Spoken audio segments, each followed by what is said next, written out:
5% の方が手汗に悩んでおられますので、ひどいと握手するのが恥ずかしい、パソコンとかスマホが汗の水分で壊れちゃうとか、手を洗ったりお風呂に入っても効果が続くのでとっても楽です。皆さんこんにちは、皮膚科医の玉木ゆきです。このチャンネルはニキビ跡、湿疹などでお悩みな患者さんに正しい知識を世の中に広げるため、現役皮膚科医の玉木ゆきがお送りします。今日お話しする内容は、日常生活で汗でお困りな方のために汗の種類について、手の多汗症とは、保険治療、アポハイドローション、自費治療、パースピレックスについて皆さんにお話をさせていただきます。最後までご覧いただきますと、手の汗について詳しくなれると思います。綺麗な肌を目指して皮膚科医が肌トラブルのお悩みを解決します。皆さんは手汗ってかきますか？今回は前回の動画で解説させていただいた脇汗の薬エクロックゲル、ラピフォートワイプに続き2023年に12歳以上の方が使える手足の薬が日本で初めて保険で処方できるようになりましたので、こちらをメインにお話をさせていただきます。汗にも種類があるってご存知でした？汗は皮膚にある汗腺から出てきますが、汗腺にはエクリン汗腺とアポクリン汗腺の2種類があります。どう違うかっていうと、エクリン汗腺はほぼ全身にあって、運動した時にかく通常の汗で水のようにさらっとしてます。暑いところにいたりとか、緊張によって出る汗で、特に足の裏に多く存在しています。この発汗にはアセチルコリンって物質が関与していて、交感神経の末端からアセチルコリンが放出されると、エクリン汗腺に作用して発汗が促されます。エクリン汗腺から出る汗は無臭で、匂いの原因となる物質はほとんど含まれていませんが、汗が皮膚の表面で赤や皮脂などと混じり合うと、これを細菌が分解することで匂い物質が発生して臭く感じます。一方でアポクリン汗腺は限られた部分にだけ存在していて、特に脇の下や陰部に多くあって、思春期になると性ホルモンの影響で分泌が多くなります。アポクリン汗腺から出る汗は脂質やタンパク質などを多く含んでいるのが特徴です。匂いの元となる成分を多く含んでいて、脇がの原因にもなります。だから脇がの人はアポクリン腺が大きくって、その数も多くて分泌量が多い傾向にあります。エクリン腺とアポクリン腺、汗の腺には2つありますが、手の汗の原因はエクリン腺にあります。日本では 5% の方が手汗に悩んでおられますので、手の多汗はそんなに珍しいものではないんですね。男性は15歳、女性は11歳ぐらいで発症することが多くて、だいたい14歳前後で発症するって言われています。思春期に発症することが多いのが特徴です。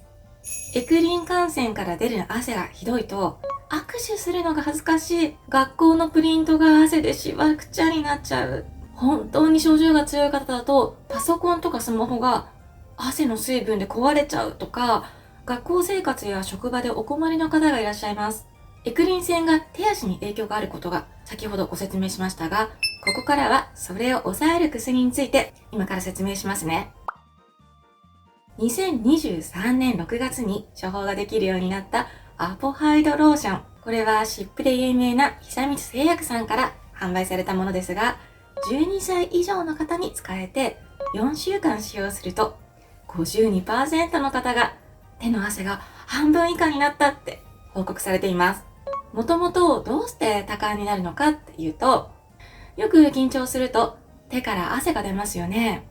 つまり緊張して交感神経が活発になるとアセチルコリンが刺激され、エクリン汗腺から汗が出るんですね。なのでアポハイドローションでどうして汗が止まるのかっていうと、このアセチルコリンの刺激を止めてくれるからなんですね。使い方は寝る前がおすすめです。手のひらの水分よく拭いて、手のひらに5プッシュを出して、両方の手のひらに塗り広げます。で、お薬を塗ったまま寝ます。そして翌朝、手を洗ってください。ただね、このね、薬が1本 4.5 ミリとっても小さいんですよ。手のひらに5プッシュ毎日使うと 0.5 ミリぐらい使うことになっちゃうので、1本で1週間しか持たないのが難点です。で、1本が2360円ぐらいなので、1ヶ月4本ぐらい使うから、3割負担の方でも約3000円ぐらいはかかっちゃうので、まあまあお高いですね。あとは新しい薬なので、2024年の6月までは、1回の受診につき2本しか処方してはいけないっていう制限があるお薬なんですね。授乳中や妊娠中の方はちょっと使えません。副作用としては抗コリン作用というものがあって、目に入ると瞳孔が開いて光が眩しく感じたり、ピントが合いづらくなります。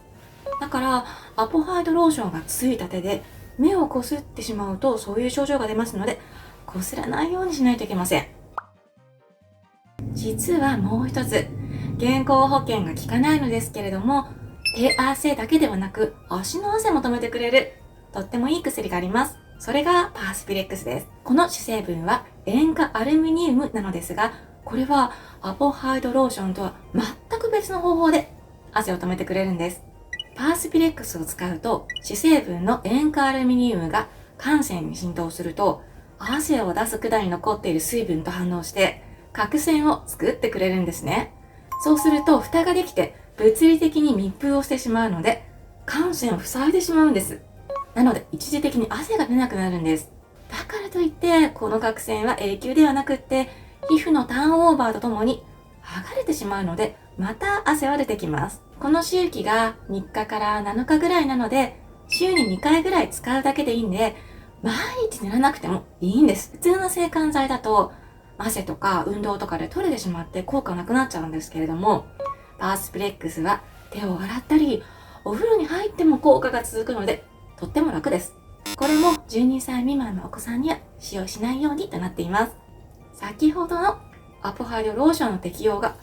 手のみとなっていますので、外回りのお仕事で足の蒸れや匂いが気になる方、今までの制汗剤、デオドラント剤ではスポーツや外出中に制汗作用が薄まって何度も塗り直しが必要な方はパースピレックスはおすすめです。パースピレックスは3割負担で済む保険が効かない商品にはなりますが、1本4000円から5000円ぐらいで販売されることが多いので、3ヶ月ぐらい持っちゃうんですね。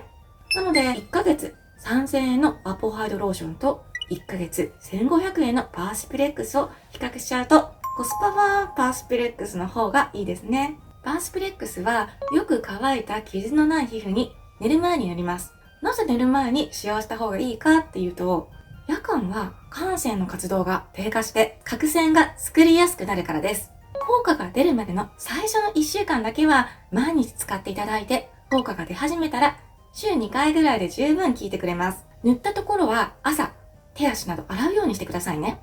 パースピレックスには脇用と手足用があるんですが、濃度が違います。脇用は主成分の塩化アルミニウムの濃度が8から 15% なのに対して、手足用は角質が厚いので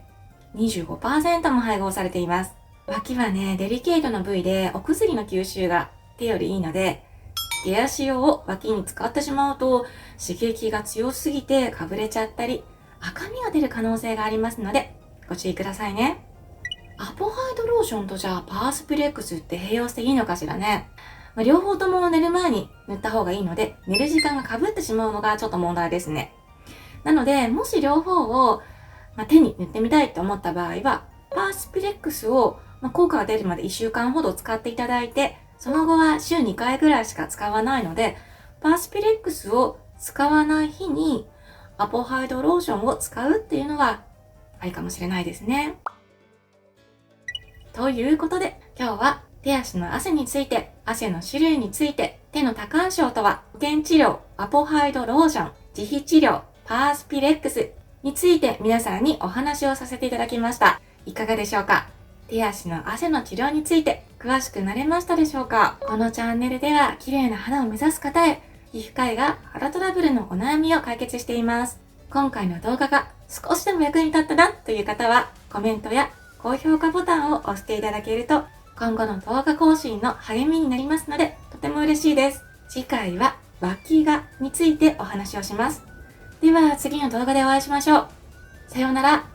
最後までご視聴ありがとうございました。このチャンネルでは綺麗な肌を目指す方へ、皮膚科医が肌のトラブルのお悩みを解決しています。